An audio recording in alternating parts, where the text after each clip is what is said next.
country are here to stand in solidarity against gun control. I want to thank all of you for coming out on such a cold day.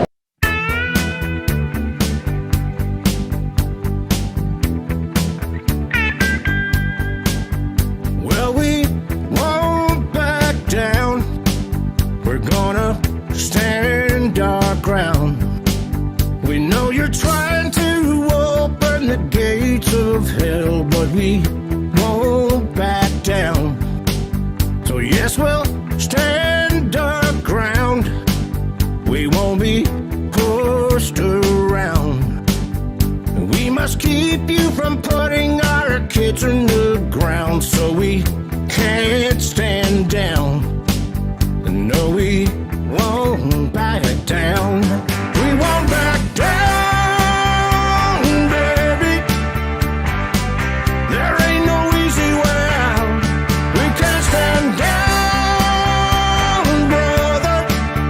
So we'll stand our ground. And no, we won't back down.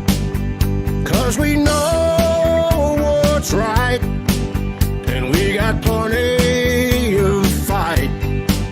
And if you think you're gonna keep pushing us around, well, you'll lose that crown. 'Cause we won't back down.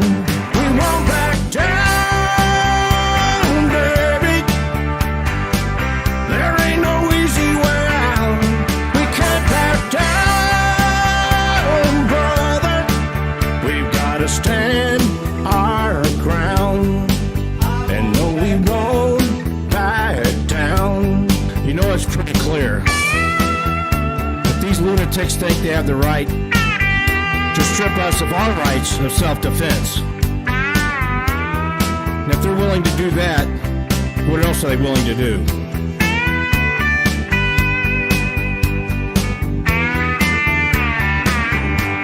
We won't back down, baby.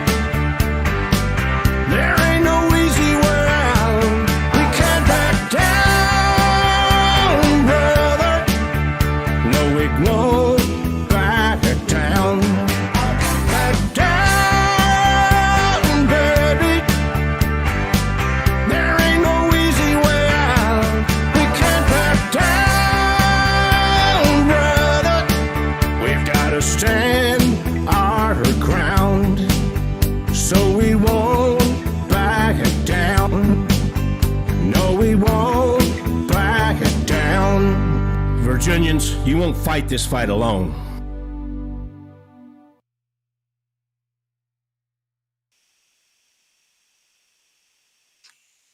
That's right. Won't fight the fight alone. Good evening, everybody. Ed Levine, social media director here at VCDL, along with Pat Webb, treasurer and secretary of VCDL, and Philip Van Cleve, the president.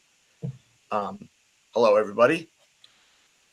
Hello. So we have a lot going on, a full agenda of things to cover. But the first thing we want to do is many times, like we do in the personal face-to-face meetings, is if we have a candidate that's running for an office from either party, if they want to talk to the membership and talk about why they're running and what they feel, we certainly allow them a few minutes during the program to give their piece.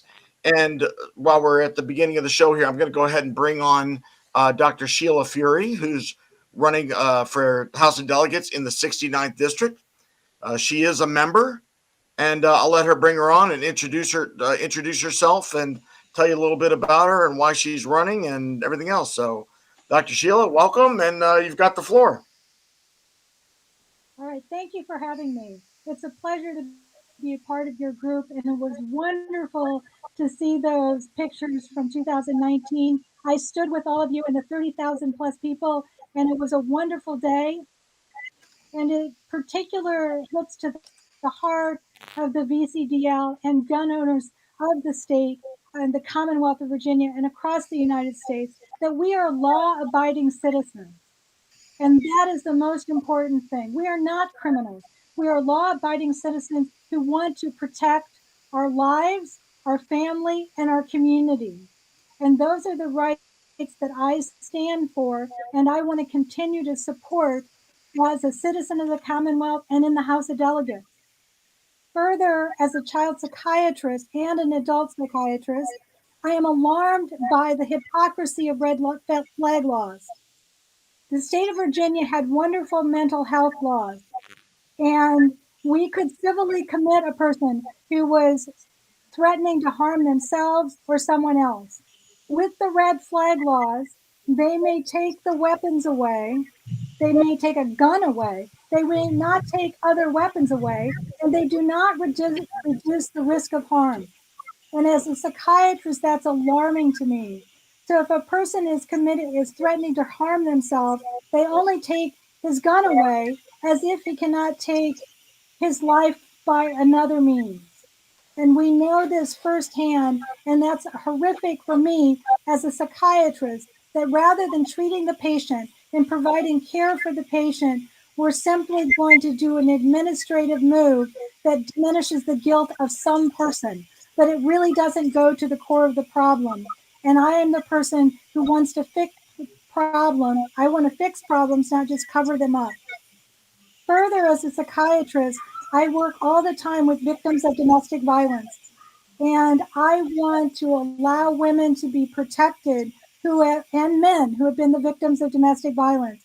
And everyone in this community knows that a piece of paper does not protect you from someone who is intent on harming you.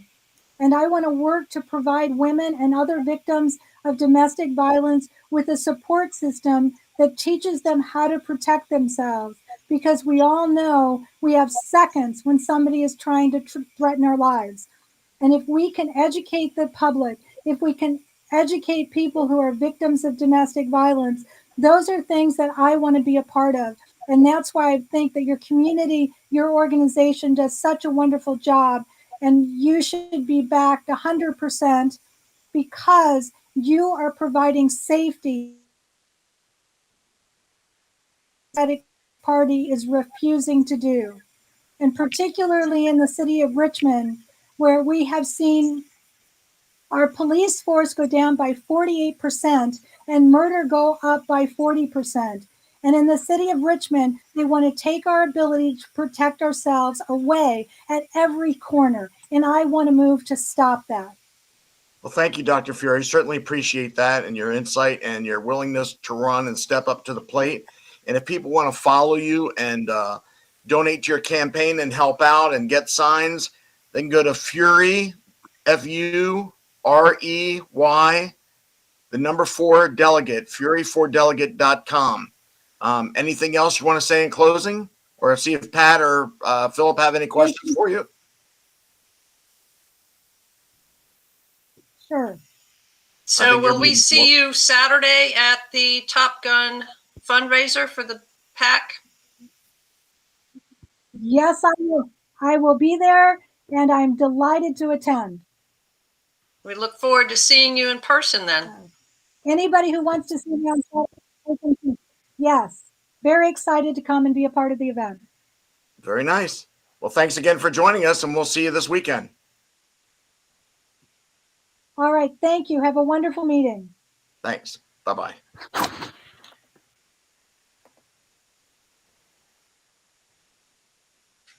All right, Philip. I know you got a big list. But unmute so we don't have to read your lips through it. You're still muted. Oh, sorry. I had muted on my own mic here. I think I want to turn this over to Pat initially because they've got we got the big event this Saturday, so I want her to go ahead and get that out there, and then I'll cover some of my stuff later. Okay. The VCDL PAC is holding its inaugural Top Gun fundraiser this coming Saturday. There will be a shooting contest, a dueling tree contest. Many people have already signed up for that. $125 entry fee, and the top prize is $1,000. But if you're not competing, still come out because we will have a demonstration of sporting clays. You will be able to shoot the dueling tree even if you're not competing, and you'll be able to challenge people at the event to the dueling tree. And you say you want to duel with somebody, and the loser of the duel makes a contribution to the pack. It's a fun way to raise money that helps support candidates like Dr. Fury and other candidates that have answered the VCDL survey with high scores and are running for office so that they can defend your right to defend yourself. There will also be barbecue. It's being catered by Mission Barbecue. I've not had their food yet, but I'm looking forward to it. I hear good things about it. We have the King George 4-H shooting club that's coming out and running the Sporting Clays event. That's the youngsters that VCDL sponsors. Shooting team out in King George that has won numerous awards. So I'm looking forward to meeting them in person. We've only been communicating through pictures and email to date. It should be a very fun event. The weather's supposed to be nice, a little warm, but it's going to be a nice day. So come on out. Tickets are on sale online through tomorrow. You can save a little bit of money by buying your tickets online, or you can pay at the gate. It'll be too late to compete, but you can still sign up to compete now. There will also be a silent auction, and there will be Gun Save Live cigars that you can purchase for a donation of $15 a piece.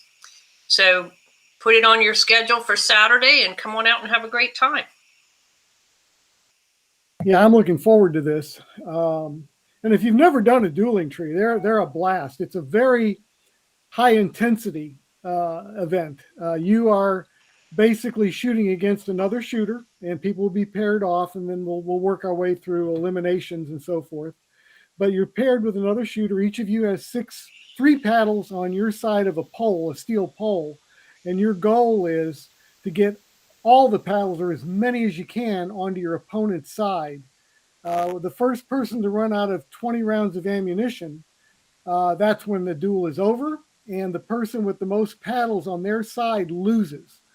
So your goal is to get those paddles on the other guy's side, and he's battling to get into yours, and you're going back and forth. You knock one over, and then he knocks one over, and it's a blast. It's high intensity, and the winner gets $1,000. I mean, it's not like there's going to be 1 million people doing this. Your odds are actually quite good, and all you need is a 9mm, a 38 special, 45, 40 caliber, any of those pistols. Don't do a 22. That's not going to work. Don't recommend anything below 9mm or 38 special. These are AR 500 steel plates, but certainly up to a 45. It's a blast. I'm really looking forward to this. There's gonna be a lot of neat things going on at that event. So what's the distance from the target? I think we're going to end up doing 10 yards. 30 feet, but 6-inch targets.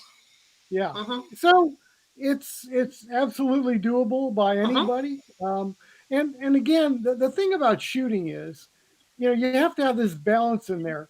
If everybody took their time and had forever to aim and fire, well, then the match would be pretty boring. If you fired really fast and weren't hitting anything, then that would also be boring. So the idea of the match is it puts you under pressure to do both at the same time, to shoot fast and shoot accurately, because speed alone won't win it.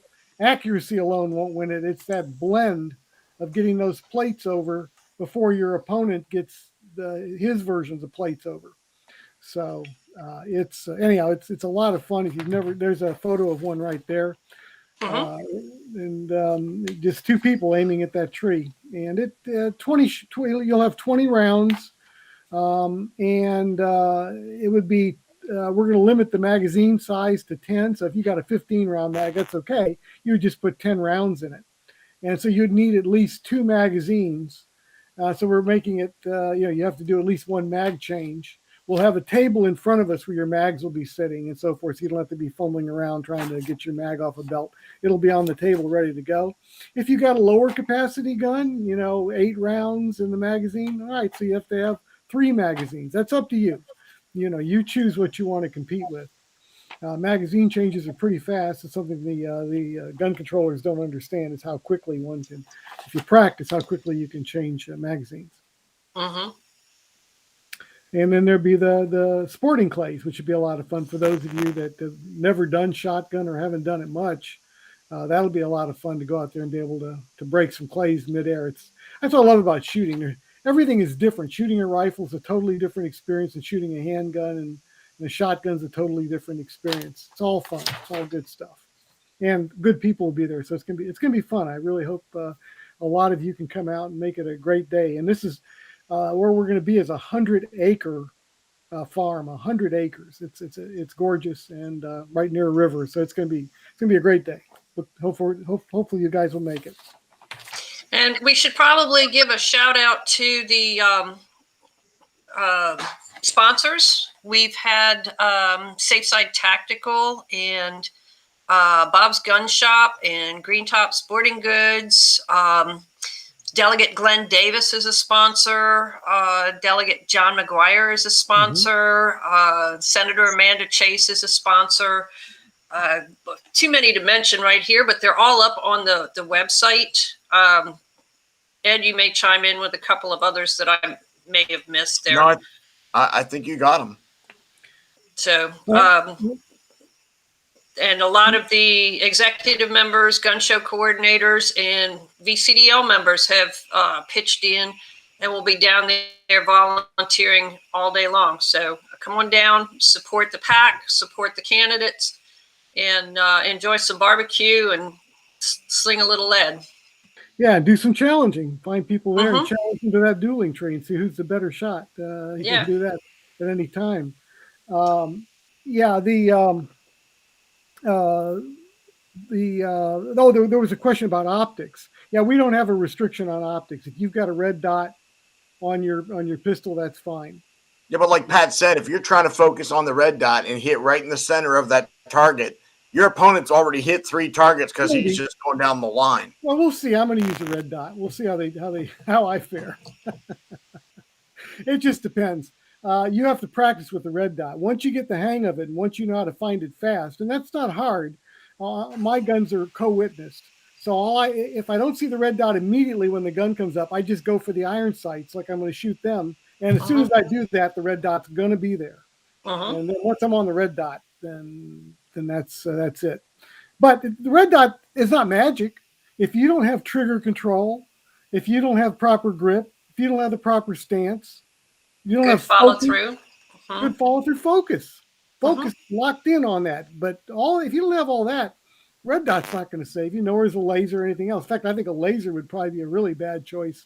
I know I tried that once on things like that, and I was the dot bouncing all over the plate drove me crazy.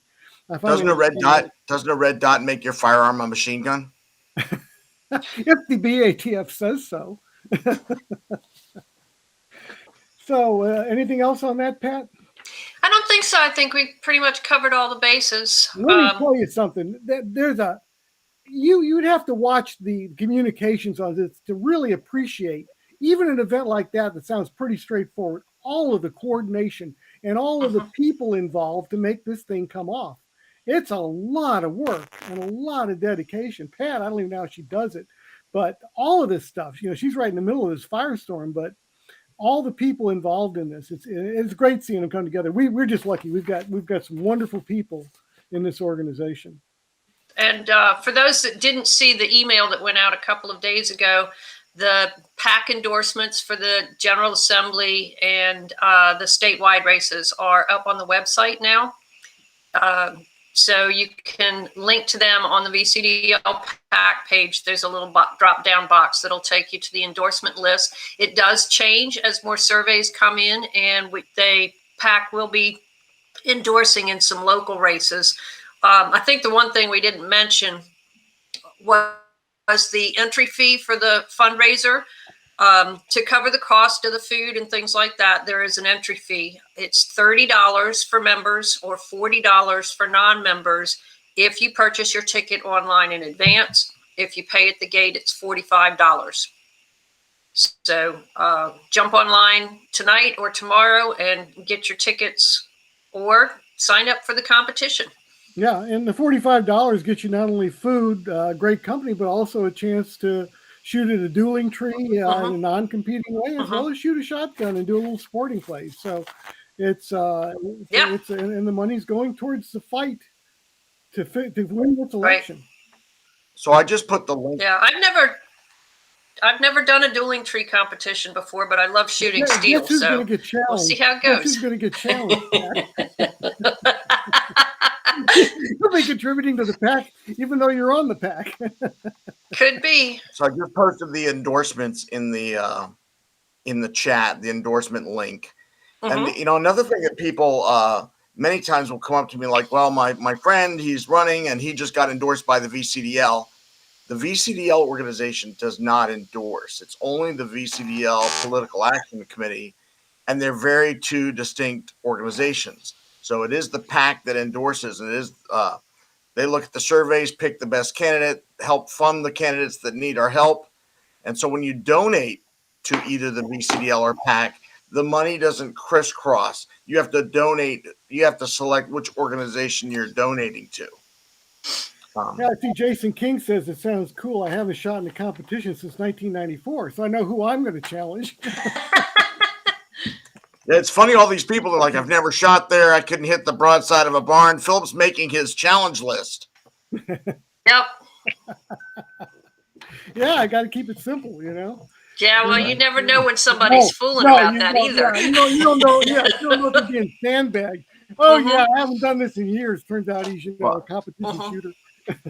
I have a brand new gun that I haven't shot yet, and I don't know if the red dot is pretty much on point coming from the factory, or if I'm going to have to set it up. So yeah, you're going to want to co-witness it if you can. That's the way to do it. That's the way to go. All right, well, if we're done with that, I'll move on to a few of the list I've got. I got an alert getting ready to go out, so you're going to get a heads up on some of this stuff.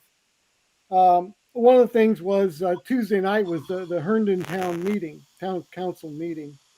And everybody that spoke, but two, were against their ordinance, period. Only two, both with the moms demanding something or other on their shirts. They were there, and that was it. And one of them said, "Oh, we shouldn't even exempt concealed handgun permit holders." But that was it. Everybody else, in fact, some people that they said they were a little surprised because I know one guy. He said, "I'm not a gun owner, but I don't think this is a good idea. I only see trouble here, and I see this making our community seem like it's less safe than it really is." So there was a lot of that stuff, and I can tell you, you know, looking at the town council that they were. I'm not convinced they've got their mind made up on this, and I think we've got one more crack at convincing them just to walk away from it. Yes, permit holders are exempted. That makes them less egregious than everybody else in Northern Virginia, except Loudoun, but they only exempted people in parks. But still, it's wrong. We don't want to go down this road, and we need to do whatever we can to convince them politely to walk away from this. Just let it go. It's not worth it. I think they get pressured to feel like that they're doing something. You know, this is somehow going to make somebody safer, and they're trying to solve a problem that doesn't exist. And believe me, Ed, I sat through the whole meeting last night. I didn't go out on Tuesday. I had something else tied up. I'll go out next time. But I didn't go out, but I watched the whole thing at 3 a.m. last night so that you guys don't have to watch it. But it turned out to be rather interesting. And what you just said, a solution in search of a problem, came up virtually everybody except the two gun controllers. Except for them, everybody spouted that one. They said, "Where is the problem?" Because there isn't one. Right. But it's interesting. I think there's a chance that that this could be turned around. And so we need to, if you haven't sent a comment in, especially if you live in that area, get your comment in. It amazes me. Even if you don't live there, but you know, and you travel or you go to Jimmy's Old Town Tavern for lunch. If you travel into Herndon, it could affect you. Absolutely. Yeah, we need to all stand together on this, whether you live there or not. Like I said before, an attack on any one of us is an attack on all of us. That's how we have to look at it. And if you're gonna attack one of us, you're gonna touch that third rail. Right. And we need to make that third rail painful as much as we can. So they're going to have another meeting on the 28th. So I'm hoping I'll attend that one and speak for the organization. We really should try to pack up the room again, and get the word out and send emails. You can do both. You can send an email and show up. It's a great opportunity to, and like I say, if you don't live there, that's fine. You're supporting our members in Herndon. You're supporting our members in the area. And if something happens where you are, then maybe they'll come out and help you with your town council or your city council. If you live there, it's also a good idea to call the council members. Talk to them on the phone. Sure, absolutely. They acknowledged that this was that they were really being bombarded. And we need to keep that up. But there was enough to where they noted it. It was like, wow, we've really been hearing from people on this one. Because they're used to throwing stuff out there and people just ignoring it all. Where our lives are all busy. And it's like, you just take care of this. But this is something we can't do that with. We cannot trust government to just take care of this. Because if they do, we know how that's going to turn out. We've got to watch them like hawks on our gun rights. And thank heavens we've got 190 people, one in each of these different areas, or a few sometimes, watching local government. Our watch team for local government's keeping an eye out for just this kind of thing, giving us an early heads up. Yeah, that reminds me. We've got the watch team for local governments on the website. So people that are VCDL members can log into the VCDL.org website. And once you're logged in, you can click on groups and find the watch team for local government for your area, or even areas close to you that you're interested in, maybe where you work or neighboring counties or whatever. Join those watch teams, share the load. If you know about a school board meeting that's discussing gun control, or a city council or county supervisor meeting or something like that, put it on that watch team for local government and coordinate with people in your area. It shares the workload and makes it easier to keep up with stuff. Yeah, and then we have a quick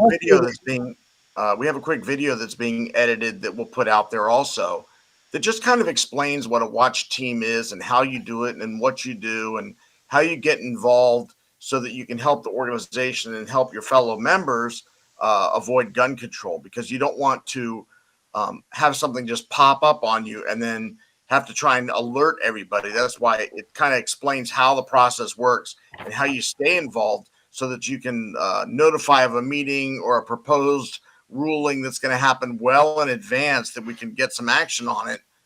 Basically, you're being this guy. You're being the Minuteman. You're giving us that heads up so we have time to react and get organized and either support something if it's good or oppose something if it's bad. Go either way.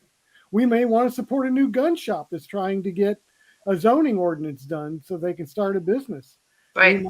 So it could come from any direction. And noise ordinances, all kinds of things that we have to keep an eye out for. So the video was put together by a member, Vincent Smith, and he did a very, very good job of explaining how the process works, how to get on lists to be notified of agendas, and all sorts of things like that. So we're just tweaking a few final things, and it will be put out very soon. So watch your VA alerts for that. It's useful information, even if you're not on the watch team. But the more of you that are on there, and you might just be sharing intelligence. You might be on the watch team. You might tell the main person, well, I just heard from my city council member, and he said they're looking at this. Oh, well, I talked to somebody. The point is, by developing that conversation and rapport with some of these members, again, it makes you guys that much more effective in protecting your local area. Right. And you might learn something that you can tip off another watch team leader. Say, well, this isn't in Herndon, but this is over here in Falls Church. We just learned this. So, and one of the things that we got in leadership, we get emails all the time saying, why doesn't VCDL do this and why doesn't VCDL do that? Well, VCDL is you guys.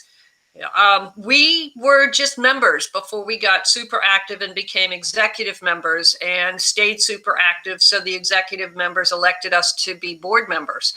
And that's how it works. We are truly a grassroots organization. And every single one of you is a part of this organization and a part of the process of keeping an eye on the governments and getting laws enacted or repealed, as the case may be, or finding out that something isn't going right, like they're not following the rules for issuing the permits on the concealed handgun permits on time, things like that. Every single one of you has the same power that the board does. And it's up to all of us to work together to get this done and keep our rights secured. Well, yeah, moving on to the next item. Early voting starts tomorrow, guys. Now, that wasn't necessarily the idea that some of you may have had initially about early voting, but hey, it's there, and we should take major advantage of it. This is an interesting opportunity now that, and you should vote in person. Don't do the vote through mail. Do it in person. The nice thing is you don't have to wait for November 2nd, a particular day. You can go down there on a day at your convenience when they're open at your local registrar's office and go in and vote. And you can drag your friends down there, grab them by the arm, put them in the car, and drive them down there. Make sure that your friends are all registered to vote. But you can now take your family down and stuff and friends on a day that's much more convenient for you. Get your vote done in person and lock that vote down now. This is something that I think could actually play very well for gun owners. I don't think the other side thought this out very well, because we got a lot of gun owners that when the day comes, they got one excuse, this is that happened, and oh no, I've got to work today, blah, blah, blah. Well, with this, there's no excuse, because you have all this time now. You've got over a month to go down any one day and do your vote. Get and that bonus, no line. Yeah, and ask your gun owning friends. Hey, you want to go get coffee? By the way, did you vote yet? You can vote now. Yeah, and if hold them all to it. Drive them down there, take them captive, and take them down there, make them vote. And by doing this, the candidates, for example, won't be wasting money sending you all these letters and stuff in the mail, all the postcards and all that, because they will know you voted. They won't know who you voted for, but they'll know that you've already voted, and then they can use their resources on people that haven't voted to try to get the message out to them. So they passed this. Let's show them how it can be used. Yeah. Statistics last year said that 60% of the votes were done early. And that's where the races were lost last year, was the Democrats showed up and voted against us last year early. So let's turn those tables and get out there and vote. And I'll keep in mind, who knows what could happen between now and November 2nd. Oh no, another COVID-19 attack. We're going to have to all shut down everything, and it's going to be hard to just do it now. Do it now, get it over with. You can relax. You did your part. And then you can still concentrate on your friends and family if they haven't gone. Just keep harping at them. We need everybody. It's an all hands on deck this year. This is a major election. But Philip, I heard it's easier to buy a gun than it is to vote. We're working on that. We are working on that. Call you crazy. Yes. Yeah, crazy Terry McAuliffe said that. And so that's not us. We should vote and buy a gun. We should. That's not us just calling him crazy. His quote was, "Call me crazy." Yeah. So we're gonna oblige him. I felt like we had to be nice about it and do what he wants. Yes. Just so some other things coming up next. Not this. Obviously, Saturday is the big day for the PAC for what we've been talking about, the Dueling Tree. A week from Saturday is the Defending Freedom Action Summit in Richmond.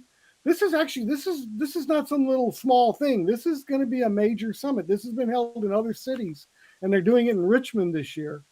And you really ought to consider going to this. I'll be speaking on Sunday, but you can go. It's a 2-day affair. All kinds of speakers. They got 22 speakers. A lot of them are flying in from around the country. A lot of gun people will be talking about other things. It's all geared around freedom and protecting freedom. And I think we all know that our freedom is on the line. So that's then the alert will have a link if you're interested in going to that. They're offering a discount to VCDL members until the 21st, I think. There's also another that Saturday. If you're living out closer to Boone's Mill, there is another event, Restore the Republic Freedom Rally in Boone's Mill on Saturday, the 25th. The other event is the 25th and the 26th. On the 25th, I'll be speaking at the event out in Boone's Mill, and then on Sunday in Richmond. So there'll be information on that. We need help. We're going to have a table at the Boone's Mill event. So if you live out that way and you can volunteer to run the table for a few hours, there'll be a link or a link to an email so that you can volunteer for that. We would like to have a table there. Now, another important thing that's going to be in the alert is if you are renewing your Virginia concealed handgun permit, there's something important here. When you renew, they have a new question, or well, when you do the new application has a question on there that's been added that says, did you take your gun course in person? And there's a yes or a no there. Now, if you're renewing, it actually doesn't apply to you, but it doesn't say that on the form. If you're renewing, all you need is your concealed handgun permit that's expiring. That's your proof of training. It doesn't matter how you got it. That's your proof of training. You're done. But if you're renewing, if you did the training in person, if that's what you did anyhow back in the day when you got your permit initially, you can go ahead and just check yes to that. But if you did online training and you're renewing, it's irrelevant that you did online training. So what we're telling you guys to do is on the line where it says yes or no on online in-person training, put N/A, not applicable, N/A. And the clerk can turn it in that way and the judge can look at it. They may be ignoring that question when you check the box that you already have a Virginia permit. So clearly you're renewing. But in case they don't, put N/A because you don't want to say the wrong thing because if you didn't have in-person training, then you don't want to check that you did. So just put N/A there. And if the clerk gives you a hard time, we don't know if they will, but the clerk says, well, I can't turn that in with an N/A, just tell them yes, give it to the judge. Go ahead and turn in my application. The clerk can't hold it or deny it. That's not his job. His job is to collect the information, collect the money, get the paperwork together, look it over for any obvious mistakes, but still his job is to turn it over to the judge. And if you tell him to do so, he should. At that point, the judge should look at it and say, yeah, there's nothing to this. So if you didn't do it in person, you did an online training, we're saying put N/A.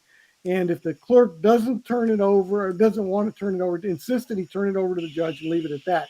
If for some unknown reason, the judge says, well, I'm going to turn down your application because, you didn't put yes or no here or whatever, gives you a hard time over that, immediately request the ore tennis hearing and notify us right away. Because I think we're going to want to be involved in this and get this settled. I don't expect any of that will happen, but we don't want you to answer incorrectly. That's a form that you've got to answer everything correctly, or there's a major penalty there, like I believe it's a felony. So okay, so what else have we got? New study came out. This is going to be another nightmare for the gun controllers. Women are nearly half of the new gun owners. Almost half are women. That is a big deal. Because when you look at the makeup of the gun control groups, it's mostly women. And this means that more and more women are waking up that gun control is not the answer. And unfortunately for men, women are usually pretty darn good shots, just the way it is. So we're stuck with that aspect, but we welcome into the fold. There was an item about a Connecticut police officer who went after a gun owner. Gun owner was he pulled over. His GPS had jammed. He couldn't figure out where he was going. He pulled over the side of the road trying to fix his GPS. Police car pulls up, turns on the blue lights, and the gun owner told him that he had a Connecticut permit and he did have a gun in the car. And he got yanked out of the car. He got thrown in the back of a police car, literally on his face, handcuffed. And they searched his car and everything, even though they knew the permit had come back valid. So the judge looked at this whole case and he stripped the police officer of his qualified immunity. So now that gun owner can sue that police officer for pretty much everything he's got for what he did. So I think that's a good thing. That officer more than, if that's true, that officer more than deserved to have his qualified immunity taken away. There's an article you'll be seeing about a Everytown employee, an ex-employee who left the organization for Everytown for gun whatever it is. He said, or he or she said, it was a nightmare working there, and described the work, how the people were, all of the baloney that goes on behind the scenes, all the hypocrisy, all of that. So it's no surprise to me. None Plus, at all. he said, I think he worked in the mailroom. He said it's hard to deliver the mail because everyone was named Karen. Ouch. But, no offense to any real people named Karen out there. But anyhow, so I think that'll be interesting, an insight into an organization that at least it didn't surprise me. There'll be a video link reminding all of us that complying with a criminal does not mean you won't get killed. And somebody found that out. They complied and got killed anyhow. They didn't even offer resistance. They were killed just for the hell of it. And it also, I'll be talking about how things you can look for, like in that situation, to know that you're heading into danger. There was something there to clue you in if you knew what you were looking for. And Everytown, by the way, is looking to influence elections in Virginia again. Bloomberg just can't stand it because years ago, our Virginia governor at the time stuck his finger in Bloomberg's eye and said, if you ever come down here again and try to, and the General Assembly did this as well, and try to coerce one of our gun dealers into doing a straw purchase, we'll charge you with a felony. He's never forgotten that, and he's going to be coming down again trying to buy our elections. So again, we have to be active in politics. We need to be donating to the PAC. We need to be donating to candidates. We need to be active. This is war, and we're in it. Dr. John Lott will also have a video in there where he's talking about how the no-fly list, if things, if certain laws get passed, how that could be used to disarm us. Because you can go on the no-fly list and have done no crimes, done nothing wrong, but your name can be put on that list. You won't even know how it got on there. But if you're on there, you can't buy guns anymore. You now become a prohibited person. You don't even know that you are on there until somebody says, nobody tells you. yeah, Hey, go to buy a gun. Well, I can't sell it to you. Why? You're on the no-fly list. I don't know then if a state trooper comes up behind you and tries to arrest you. Who knows? But we definitely need to make sure that no-fly list taking away gun rights never happens. But that's one of those under-the-radar things that the gun control groups are pushing to do. Also, on not this weekend, but next weekend, the Gun Rights Policy Conference will be virtual again. This is the conference I go to every year where, they move it around the country, different cities. They went virtual last year because of COVID, and they're virtual again this year. I did a report on there for Virginia, but it's a 2-day thing. You can watch it on your computer. You can watch it live over the weekend, or if you're going to things that weekend, like the conference in Richmond or whatever, you can watch it at your leisure at home. It's all recorded at that point. But you'll be listening to the people across the country that are like my counterparts and what they're doing, and tips and tricks, and lawyers talking about what they're doing legally with things. It's all the kind of stuff that an activist loves to hear and loves to understand, loves to learn from, as we stand together to fight back all that's happening right now. So Anna Vaughn is asking about Lobby Day 2022.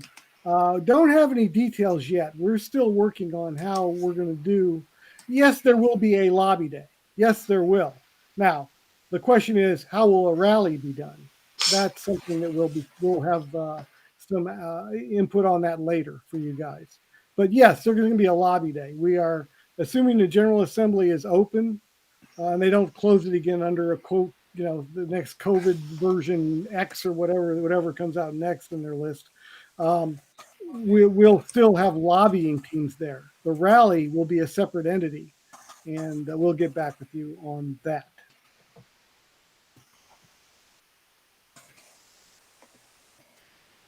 Pat, that one's for you. what is that one? Regarding renewal of VCDL membership, I tried to include an additional donation. Yeah,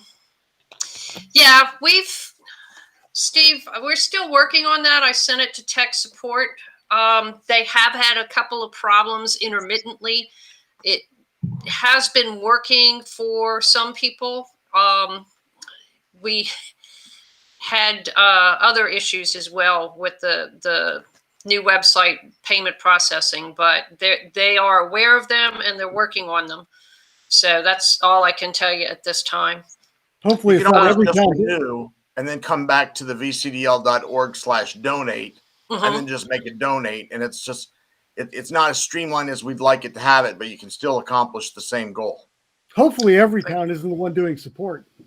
In fact, everybody out there that hears my voice, go ahead and test the donate link, vcdl.org/donate. Send us a few bucks and see if it works. While we're on that subject, it is renewal time. The vast majority of VCDL members, their membership expires September 30th. October 1st is the big renewal day. So if you can jump online and renew, that would save us mailing out bills and reminders and things like that. If you have not signed into vcdl.org since last March, you have to reestablish your password because we moved to a new web host to bring you better features and hopefully a more reliable website. Is the default password still Philip is great? Or do we change that? You'll have to set that yourself. I'm sorry. You have to click and get it. But yeah, it makes sense that we couldn't move the password. That's the whole point. You don't want even the company that provides the service to know your password. So, I made my living in computer science and software and stuff. So what they do is they hash your password into sort of a mess of characters through a particular algorithm. And sometimes that algorithm even throws away data. But all that matters is if you put the exact same input, it will come up with the exact same combination of characters through this algorithm. And you can't go back the other way because some of the data is actually lost in the process. But trust me, that all works, but you just can't go backwards. So they can't recreate your password. And that's exactly what you want and exactly why we lost it when we went to the new system. You have to do it again.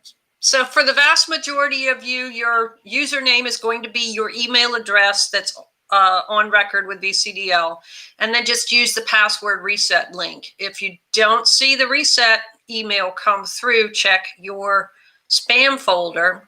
And if you're having any trouble, you can email membership@vcdl.org and Sandy will get you squared away. Yeah, we seem to be doing pretty well on getting memberships out on, at least right now. I noticed when I renewed mine, I got it pretty fast. Candy's right on top of it right now. But one of the things we're talking about as far as members, not just being on the VA alert, but actually being a member of the organization, you guys need to reach out to your fellow gun owners and have them join us so that when Philip goes down to Richmond to represent and says, look, I've got 60,000 members behind me that don't want this. And we need to have that number grow. We have 900,000 something concealed handgun permit holders, a couple million gun owners, and we've got 35,000 members. The numbers don't seem right. You need to help have people have your $25 a year is a small price to pay to fight for what we believe in. Absolutely. And that membership fee, by the way, has not increased in forever. So I've been a member for a lot of years and I have not seen an increase in membership fees at all. We also have family memberships available now. A lot of you had asked about that. So the primary family member is $25 a year. And then each additional family member on that membership is $15. And the caveat is that it can be up to 6 people. They all have to live at the same address. And that household only gets 1 copy of the Defender mailed to them. But everybody else has access online and can go online and download the current issue of the Defender. So, and by the way, the summer issue of the Defender is online now, and we fixed the link in the racist roots of gun control section, there were 2 links to some SCOTUS cases there, Supreme Court cases, and they somehow had gotten a space put in where it shouldn't have been, so the links didn't work, but they have now been fixed in the online version. So I'm going to get back on something. There's a question. Hold on a second, John. There's a question that came up with Jason King and Jack Jordan talking about DD214s and how that works. So I've got John Pierce on the phone, so I'm going to mute my mic for a second. And I'll have an answer for them.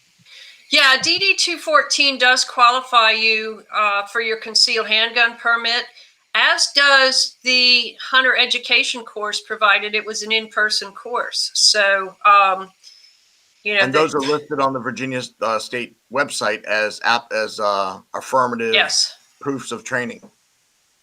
Absolutely. So Philip's talking to one of the other board members, John Pierce, who is also an attorney that specializes in firearms laws.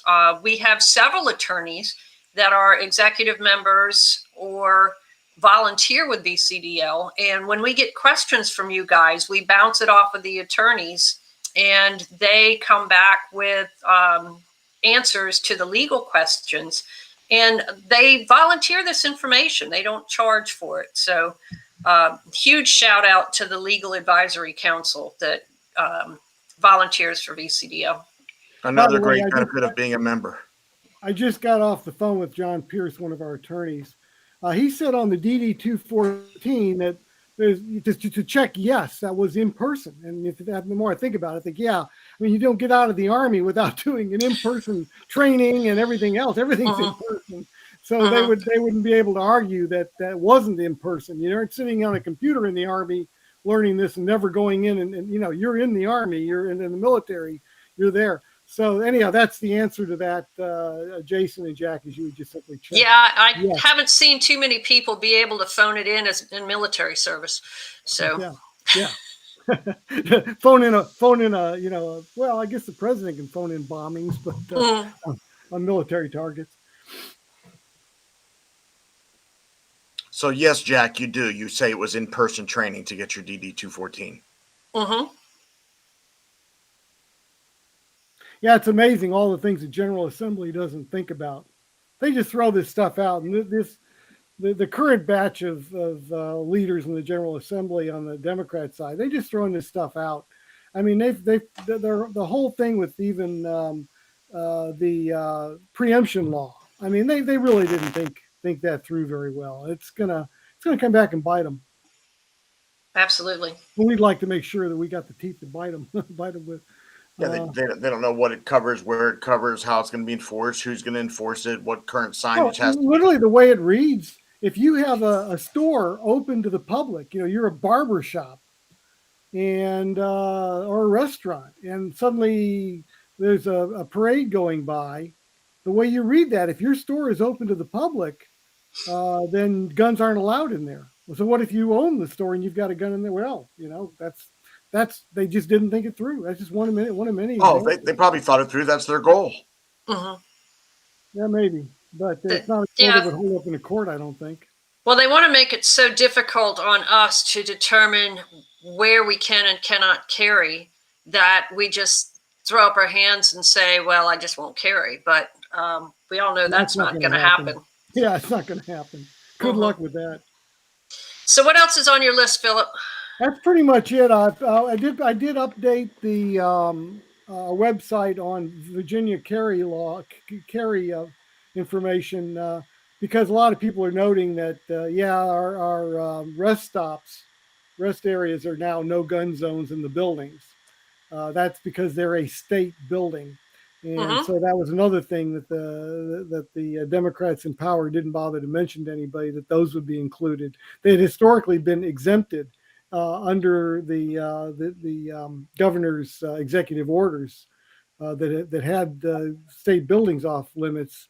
They had exempted those, but nope, not this current crew. They probably didn't think it through. I bet they didn't even consider it, but that's the case. There's no gun signs on your rest area. So you could have it out in the parking lot, but you can't go in the building with it. So we certainly like these online meetings, and we have them the third Thursday of every month. But we've all agreed that we miss seeing you guys face to face, and we have started doing our face to face meetings again. In fact, we're having one in Loudoun County on the 22nd at the Bungalow Lake House in Sterling. Meeting will start at 8 o'clock. If you'd like to eat, then come, at 6:30, 7 o'clock, order your dinner. And then by the time you're wrapping up dinner, the meeting will start. And that way we don't slam the kitchen, and we're grateful for our hosts.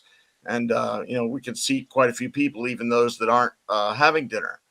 But another question that always comes in on the social media is, if I want a meeting down here where I'm at, how do I do it? And basically, it's you find a venue that can hold 50 to 100 people, that's close to a gun-friendly restaurant. You pick out a couple dates that you think might be applicable, or you request from Philip for a couple dates. And he says, well, I could make it down there on the 23rd, the 17th, or the 29th. And then you check the venue and make sure everything's okay, and we help advertise it and get people down there, and we hold an event there. And by the way, 96% of the state doesn't have any restrictions on local government buildings. It's just the communist areas.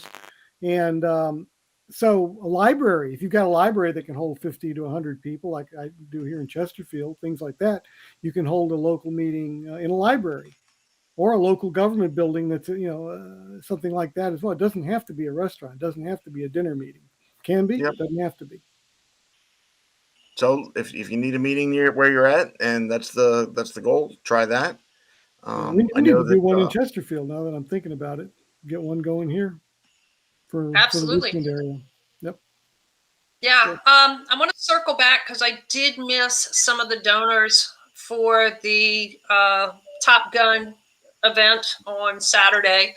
So Delegate John McGuire, he sponsored at the platinum level. He chipped in $3,500 to help bring this event to you, as did Walter Kurt.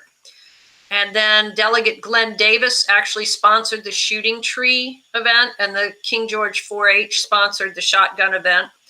Bob's Gun Shop donated the dueling trees, I think, and Safe Side Tactical donated a bunch of gear and ammo and things, hearing protection, eye protection. I think I got those right.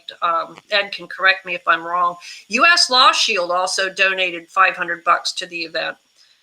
Green Top Sporting Goods donated a lot of competition gear. The Fredericksburg Tea Party, Family Foundation Action, Robert Hartman, and Andy Bond for Congress in the 2nd District. They also sponsored, as did Amanda Chase.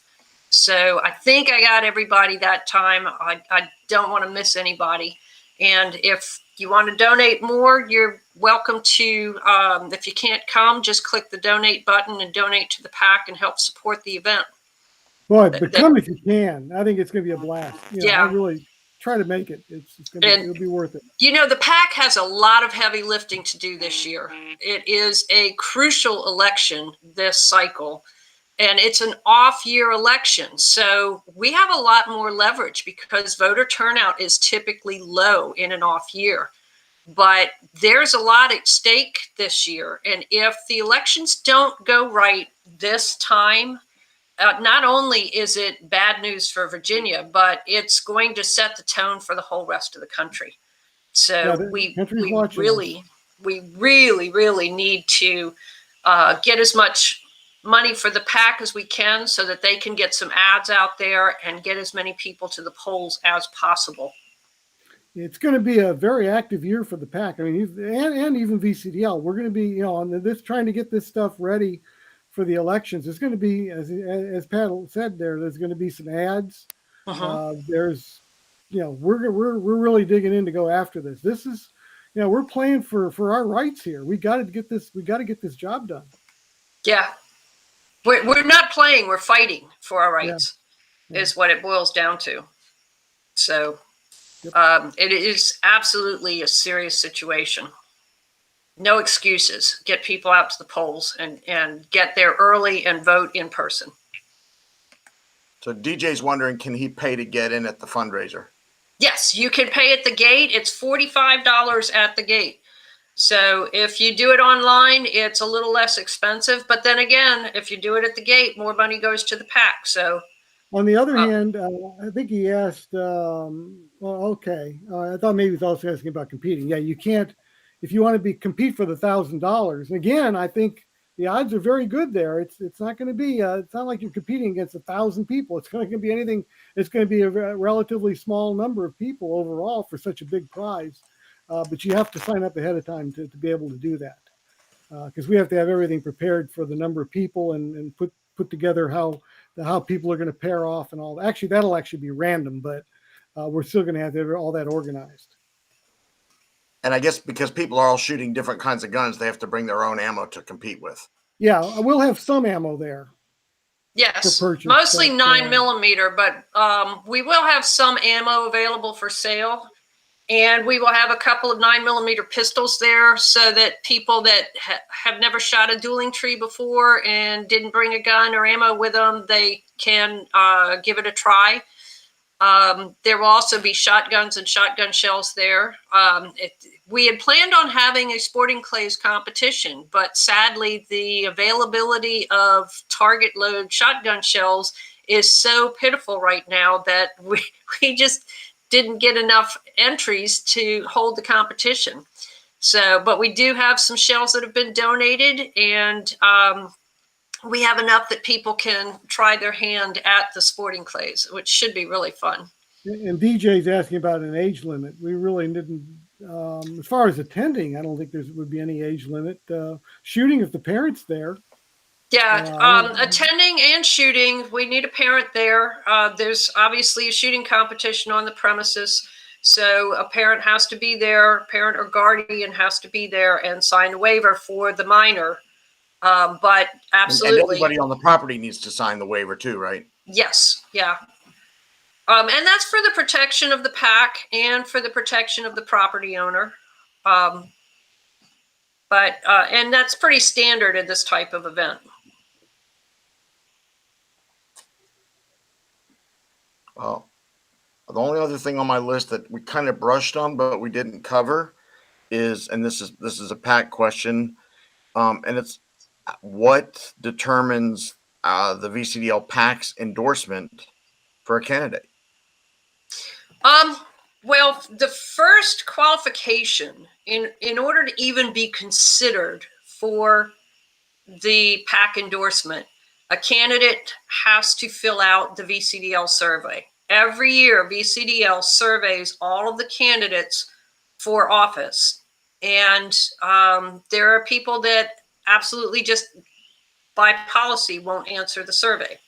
So if you see the endorsements and you don't see somebody on there that you think should be on there that represents you, contact them and tell them that whether you're going to support them or give them a donation or whatever, but you were holding off because you didn't see them yet on the endorsement. Right. And it's not too late to get that endorsement. They can go online to vcdl.org and click on VA politics, and they can download the candidate surveys. Just make sure they get this year and not a prior year. And they can email it in. The instructions are up at the top of the survey of where to send the surveys in. Once we have the surveys, then we weigh things like voting records if they've already held office, not necessarily that office, but any office, public statements that they've made, even whether or not they're a VCDL member, actions that they've taken. So there's a lot of things that weigh in to the decisions that the PAC makes. And it's not an individual decision. There's a political action committee, and the committee members discuss it and make final decisions on who they're going to endorse and who they're going to support financially. And a lot of it's based on the logistics of that particular district. There's a whole lot that goes into. We could take a whole meeting on talking about that. Yeah, sometimes you might have two people that are about equally qualified, in which case the PAC just stays neutral because or endorses both. Yes. Yeah, either way. There have been times where the PAC has said this candidate and this candidate are equally qualified for the position, vote your conscience or whatever. And Ann is asking if we endorse in local elections. The PAC has on occasion endorsed in local elections, and I think they will probably make some endorsements this year. So absolutely, if you have a county supervisor, sheriff, clerk of the court, anything like that running in your jurisdiction, have them download the application and send it in.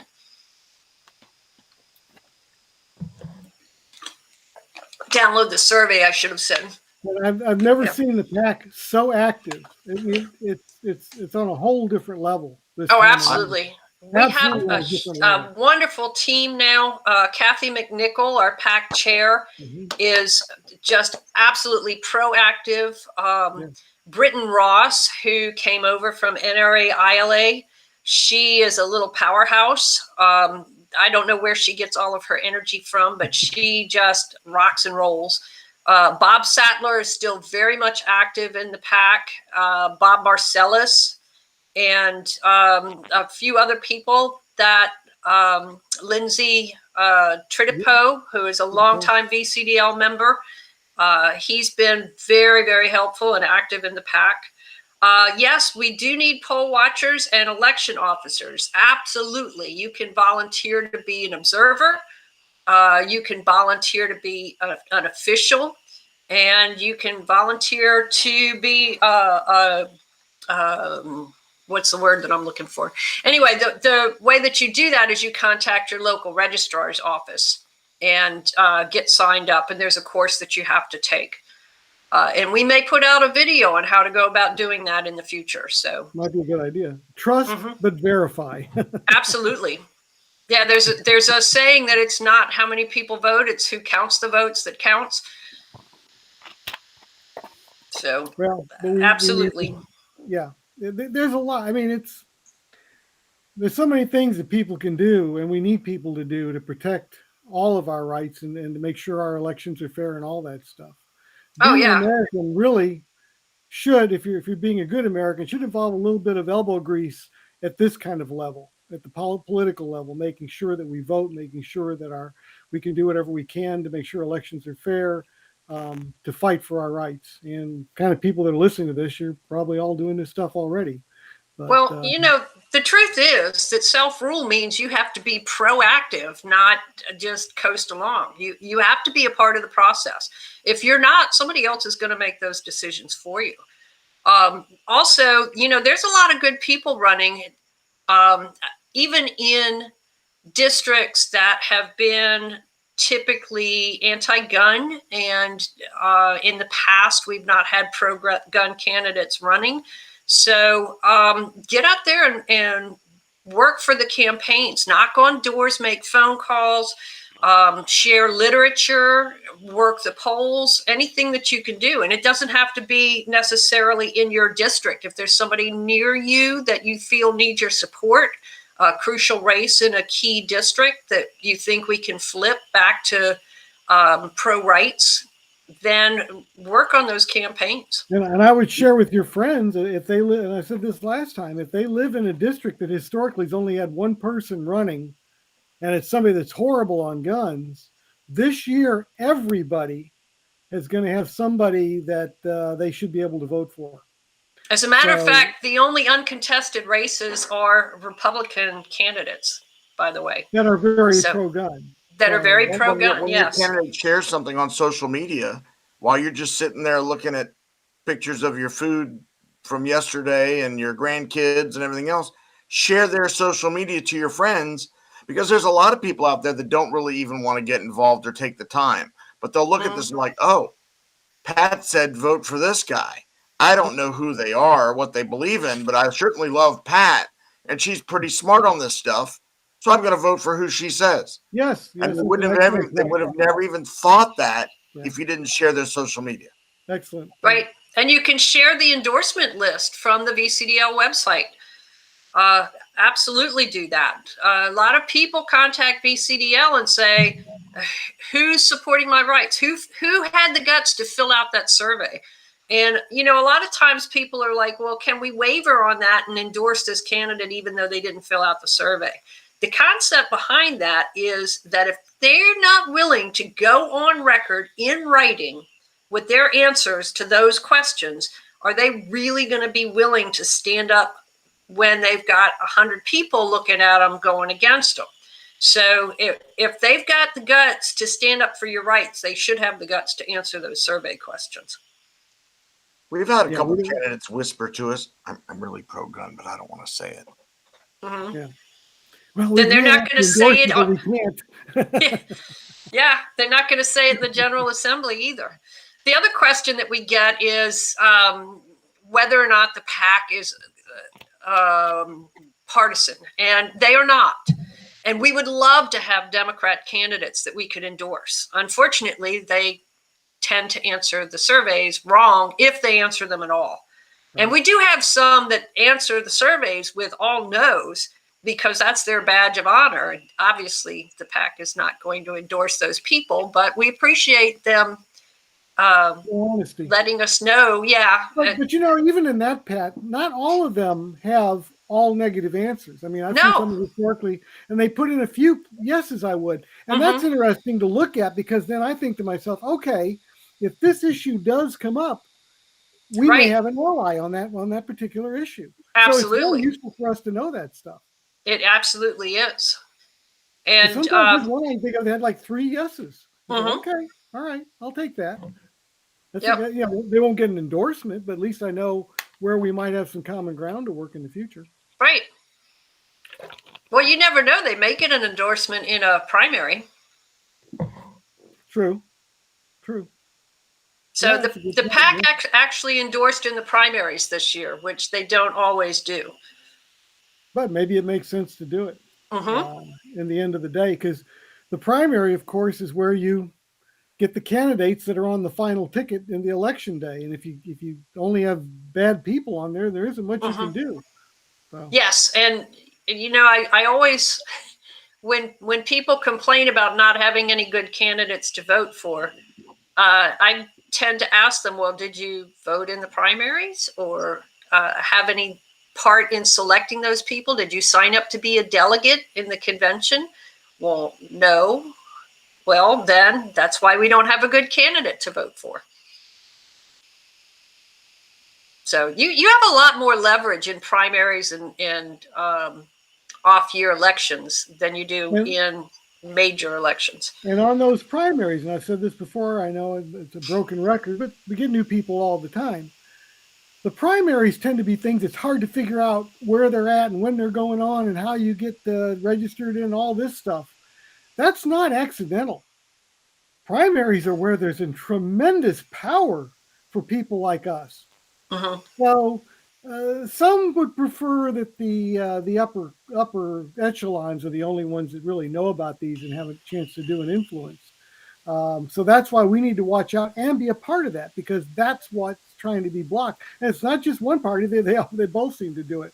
So you know, you need to be active in the primaries. That's where the rubber can really meet the road, because some candidates that would absolutely been guaranteed to win the general election have been kicked out in the primary and never had a chance to do that.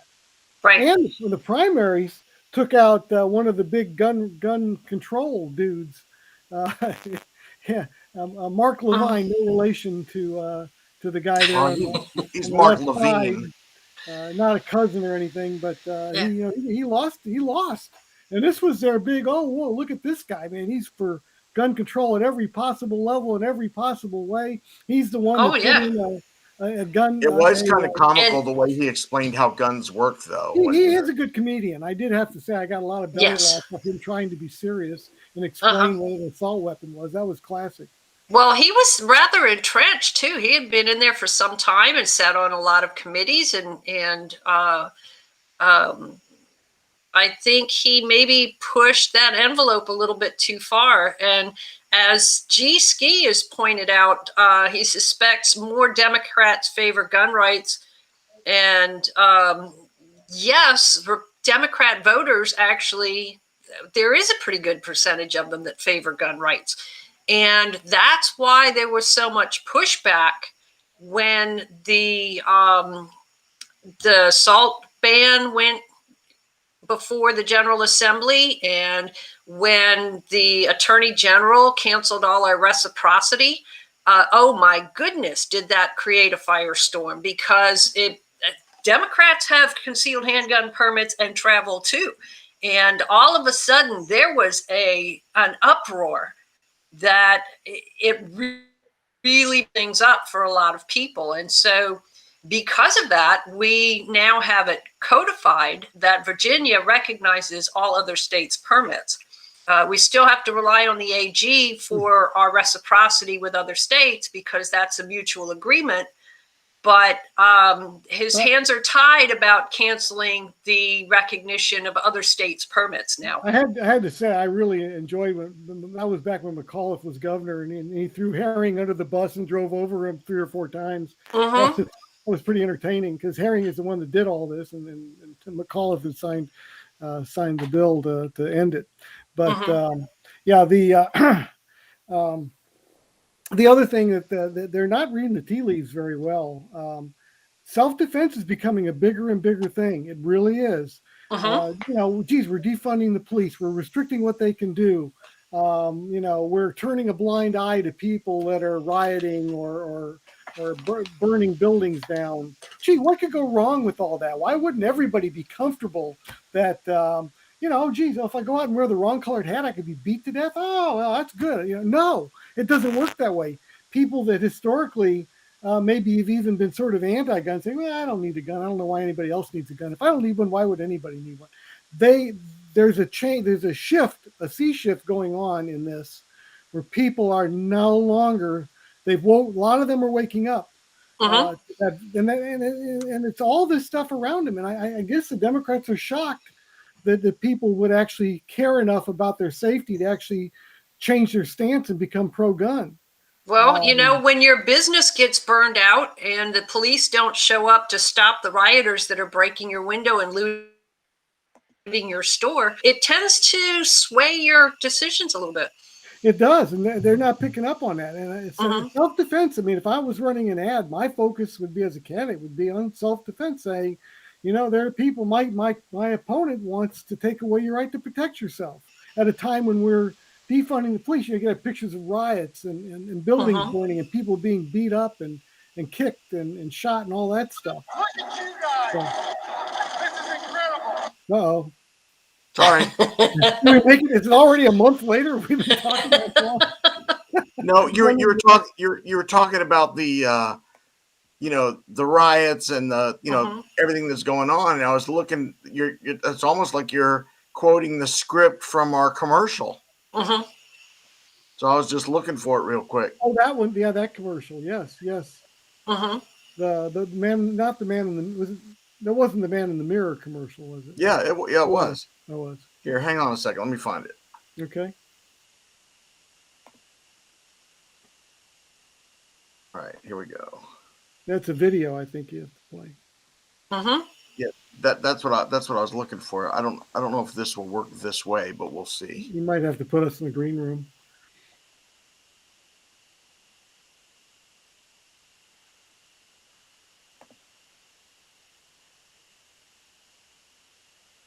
No, it might work. I'll be darned. Maybe. Hit play. Maybe. Dozens of Atlanta officers calling out for a third straight It froze day his now. image Growing in the calls separate across room. the nation to defund the police. What began In these uncertain times of civil unrest, riots, looting, and vicious attacks on innocent people, the only person that you can count on for protection is the person that you see in your mirror. Join the Virginia Citizens Defense League today at VCDL.org. Defending your right at to defend yourself. VCDL.org. Defending your right to defend yourself. Yeah, that was a great ad. It was. And by the way, that was put together by Ed and a volunteer videographer.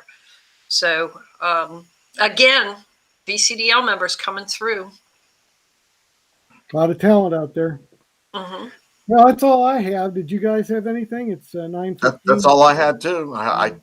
it's not too late for you to come out Saturday. And Yeah. even if you don't want to shoot, come see us and have some barbecue.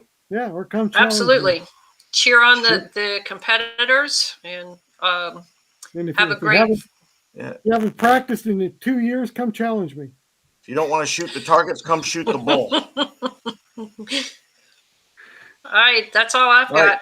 Good night, everybody. Thank you for joining us. Thanks, Good night, folks. Share this video from our YouTube channel.